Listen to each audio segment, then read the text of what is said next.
So I've been struggling with a question lately. It all starts with Ellen DeGeneres. See, I really like her talk show. I think she's a talented host. She's super funny. She's nice. She's a lot of fun to watch.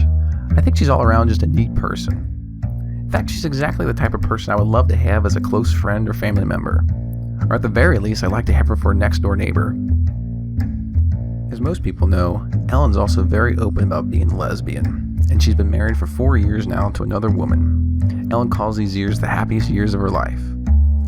So now we come to my situation. I don't support gay marriage. But if I don't support gay marriage, can I really call myself a true fan of Ellen's? Don't these two ideas on some level seem to contradict one another? Some would consider me a hypocrite for saying that I like a gay person but not gay marriage. Others would say I'm some sort of homophobe in denial.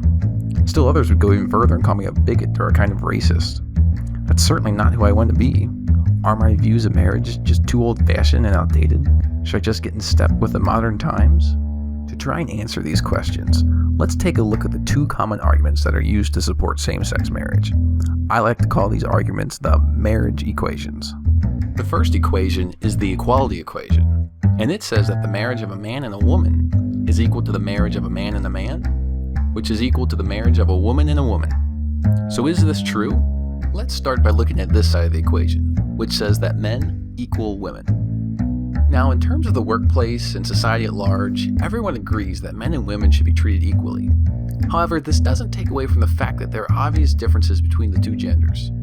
There are psychological differences. There have been hundreds, if not thousands, of books written about the differences in male and female thinking. Men and women are also physically different. In fact, you could even say their bodies are complementary. They literally fit together in the most physical sense. Only this side of the equation recognizes the differences between men and women in the unique way they come together. And it's only through this union that children come into the world. Now, suppose for a moment that all of these couples have a child. Then we can rewrite the equation as mom and dad equals dads equals moms. This side now says that when it comes to raising children, moms and dads are interchangeable. This means that the role of mother and the role of father have no unique meaning or distinct value.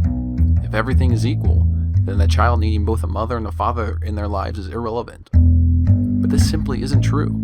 In fact, President Obama himself spoke on the importance of fathers, saying, "We know the statistics, that children who grow up without a father are 5 times more likely to live in poverty and commit crime, 9 times more likely to drop out of school, and 20 times more likely to end up in prison. They're more likely to have behavioral problems and run away from home, and the foundations of our community are weaker because of it."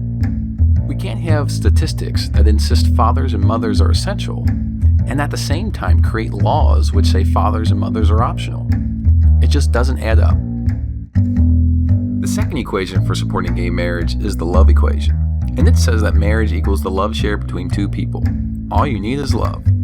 But if that's really all it takes, then this puts the institution of marriage on the same level as a close friendship. Two friends can love and care for each other, share their lives, possessions, even a living space. Under this love definition, there's really no reason close friends shouldn't be married as well. In fact, if marriage is only about love, then our government could get out of the marriage business altogether. The government doesn't care about the romantic lives of adults and who's in love with whom.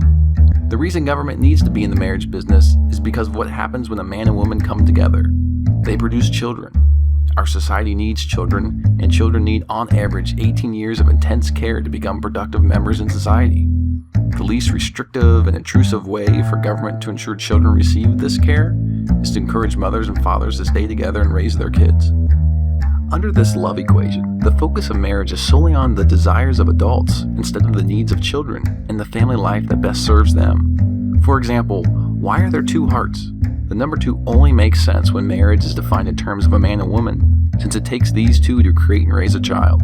If gender is meaningless for marriage, then there's no logical explanation for why the number 2 makes any more sense than the number 3 or 4 or whatever. Now you might be saying to yourself, come on, what's really the big deal if we change marriage laws to include same-sex couples?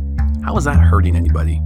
The answer is that our laws on marriage function as teachers, and what they teach has enormous consequences for all of us. Marriage has already been redefined once in our country. Our laws used to teach that the couple could only end their marriage for one of 3 reasons: abuse, abandonment, or adultery. Basically, someone was at serious fault, However, in 1969, then Governor Ronald Reagan signed the nation's first no-fault divorce bill, which said that you could end a marriage for any reason or for no reason at all. Our laws now taught that marriage was no longer a permanent relationship. And since this redefinition, our nation's marriage and family culture has fallen apart. Divorce rates have now risen from the single digits to near 50%, and the number of children today born to unwed mothers is over 40%. One study estimated that this breakdown in marriage costs taxpayers $112 billion each and every year. Our government gets bigger as it has to pick up the pieces. The welfare state increases. Prison populations grow. Ronald Reagan later admitted that imposing no-fault divorce was one of the worst mistakes he ever made in public office. If our laws further redefine marriage, we will be repeating the same mistake. Marriage changes from the traditional male and female to being genderless, making moms and dads irrelevant. And if gender doesn't matter, then neither does the number two. Marriage has traditionally been sexually exclusive. Many couples do not have sex with others outside of their marriage. However, it's been suggested that in the modern definition, any sexual arrangement can be acceptable. Leading gay activists like Andrew Sullivan have said heterosexual relationships could benefit from the sexual openness that many gay relationships have. Marriage also continues its move from being permanent to temporary, where it lasts as long as everyone remains emotionally satisfied. And finally, marriage changes from being oriented towards children and family to being focused on adult gratification. Ultimately, this modern definition makes the institution of marriage meaningless. So, back to my original question. Can I love and care for Ellen as well as all gay people without supporting gay marriage? I think the answer is yes. In our country, all of us are already free to love and share our lives with whomever we want, gay or straight. Defining marriage as man and woman does nothing to take this freedom away. And this definition has nothing to do with hate or bigotry, but instead is rooted firmly in biology and the needs of children.